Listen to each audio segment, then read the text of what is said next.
Hello everyone, Reg Reed here. We are going to do a Bible review on this pink and flowery Bible, which actually belongs to my wife. This is the Life Application Study Bible in the NLT translation. This is a sticker that she bought and put in. And also these tabs here were not included. Those were aftermarket. I bought them and put them in for her. Now, this Life Application Study Bible has been around a while. It is now in its third edition, and it is considered, I believe, the #1 best-selling study Bible available because it takes a little different approach. Rather than being focused on theology and doctrine, it more focuses on the text and how you can apply that verse to your life. So it is more of a devotional study Bible than it is an actual theological study Bible. And I think that's why it is so well loved, because it doesn't have a doctrinal bias. So we're going to start out here with a chronology of Bible and world events. So not just a timeline of things that took place in the Bible, but things that were happening in the world kind of at the same time, which is kind of interesting.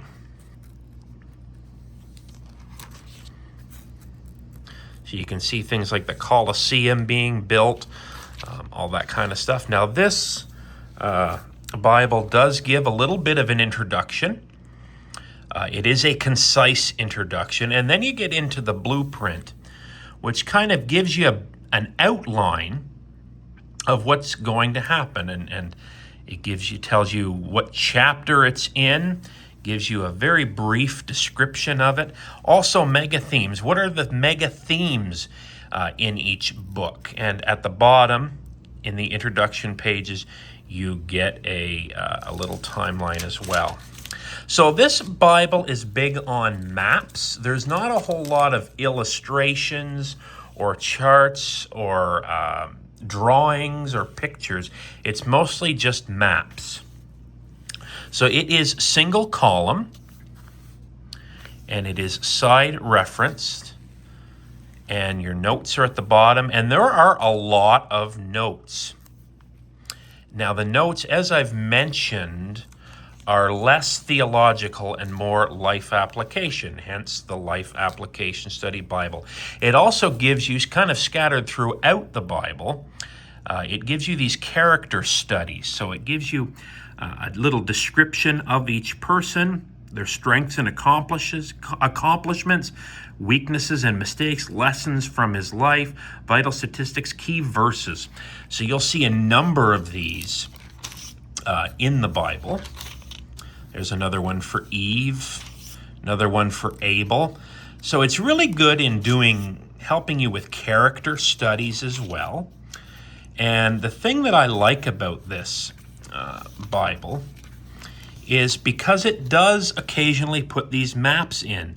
So when you are going someplace while you're reading, it shows you where it is.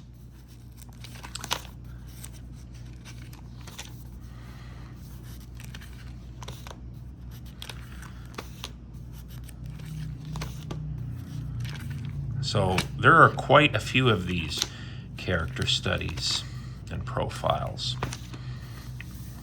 There's the introduction to Ecclesiastes, and it gives you the purpose, the author, the original audience, the date written. Now, of course, the dates, each book in the Bible was not stamped with a date, so you want to take these dates with a bit of a grain of salt.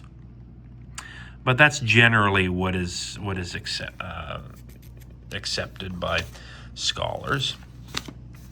So this is a study Bible that is, as I've mentioned, loved by all kinds of evangelicals, whether you're Baptist like I am, or you're Pentecostal or Methodist or Wesleyan or any of them. It doesn't matter. This Bible, there's something in this Bible for you. And you'll also see some little tables and charts kind of scattered throughout as well. Let's have a look. So, you'll notice it is red letter, and it is in paragraph form. NLT translations generally do that. I was not a huge NLT user. I recently got an NLT Bible, and I do love it. Now, just to kind of give you a little bit of an idea about the NLT, and of course this is, I'm not going to go into great detail on this because this is covered elsewhere on YouTube, but the NLT is more of a dynamic tradition or a translation, meaning rather than translating it word for word as, let's say, the NASB is known for being a more formal equivalent text, the NLT is more thought for thought. So you're getting kind of a paraphrase a little bit. I don't recommend the NLT for deep Bible study. I would recommend it more for daily devotion. Now, what I like the NLT for is for reading those passages in the Old Testament that are historical narrative. I think that it flows really well. I'm not a huge fan of how the NLT handles the poetic sections like Psalms. I much prefer that in a more formal translation. Even the King James with its archaic these and thous and thys, I think in the poetic section sounds really, really good. But for reading the Gospels, reading the historical narratives like in Acts, the NLT is good. So I wanted to go between the Testaments because I like to show you what you will find between the Testaments. So here's Malachi.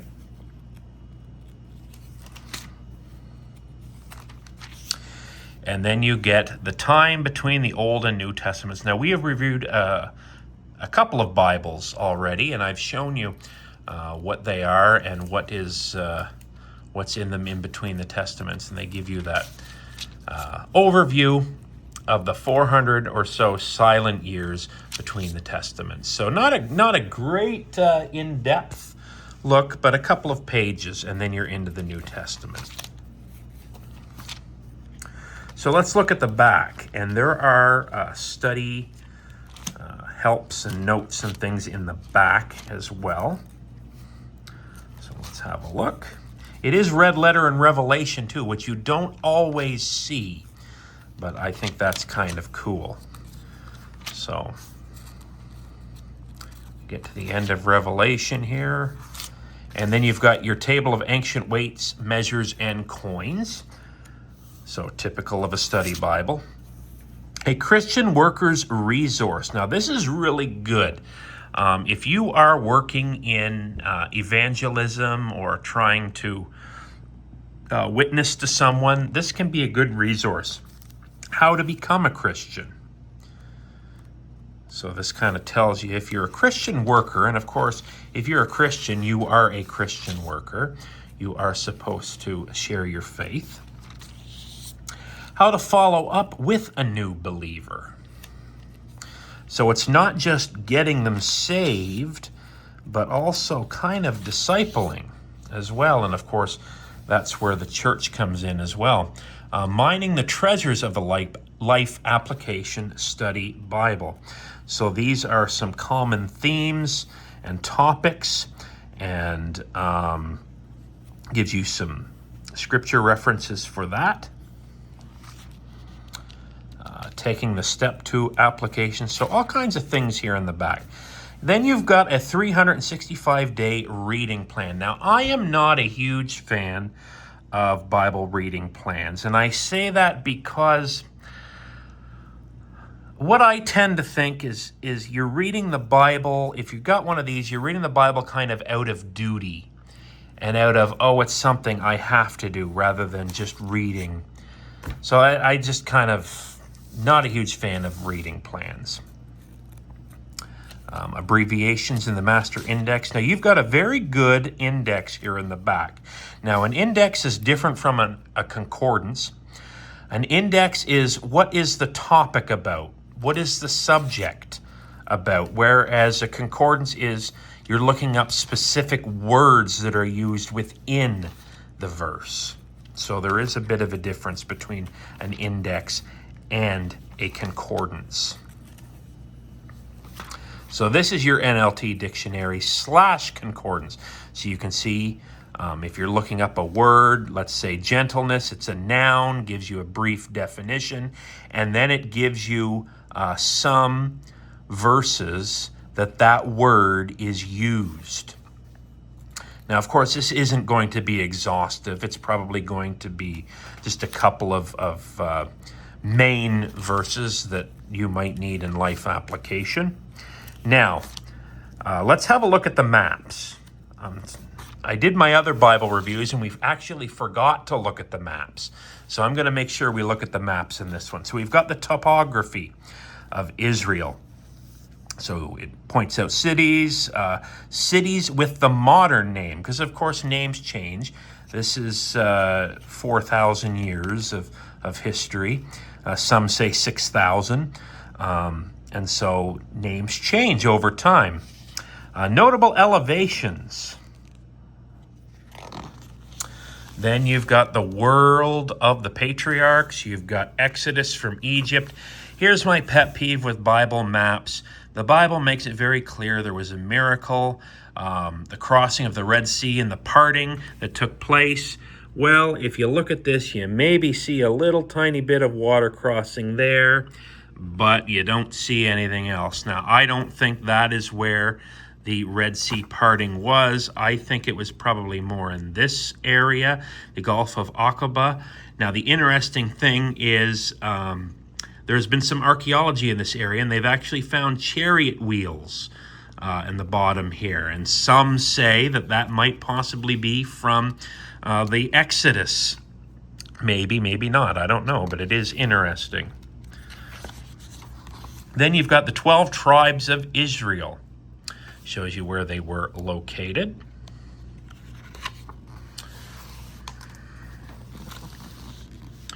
You've got the United Kingdom versus the divided kingdom. You've got the deportations and returns under Assyria and Babylon. So there's a historical context to these maps.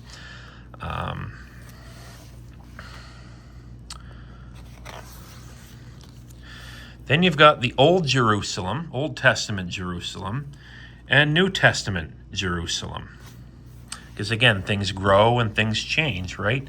Even your own hometown doesn't look the same as it did 20 years ago. The land in the time of Jesus. Now these maps are on glossy paper. I'm not a huge fan of that. I much prefer, I prefer the maps on regular Bible paper. My second choice would be matte paper. My third choice is glossy paper. But this is the ministry of Jesus. So the different things that Jesus did in his ministry, the miracles, so on and so forth. It actually shows you exactly where each one of those things happened. So that's good to know. So you have a number of maps here. You've got Paul's missionary journey. You've got the Roman Empire and the spread of Christianity. So all of Paul's missionary journeys are on the same map. Some maps have one for each. This one's got all three on the one. And then you've got Israel and the Middle East today. Now, I think this is kind of cool. Note the comparative size of Israel to the state of Florida. So that just kind of gives you a bit of an idea of the scale of Israel. And it's amazing because people were walking all around here. Well, that's like walking from Jacksonville to Tampa. You really don't understand how much walking these people have done. And people today think that it's a big to-do to walk a couple of blocks to Walmart. But anyway, This is the Life Application Study Bible in the NLT that belongs to my dear wife. So anyway, hope this helps you out. And yes, I do recommend the Life Application Study Bible. I think it's a great resource, especially for newer Christians. So until next time, God bless.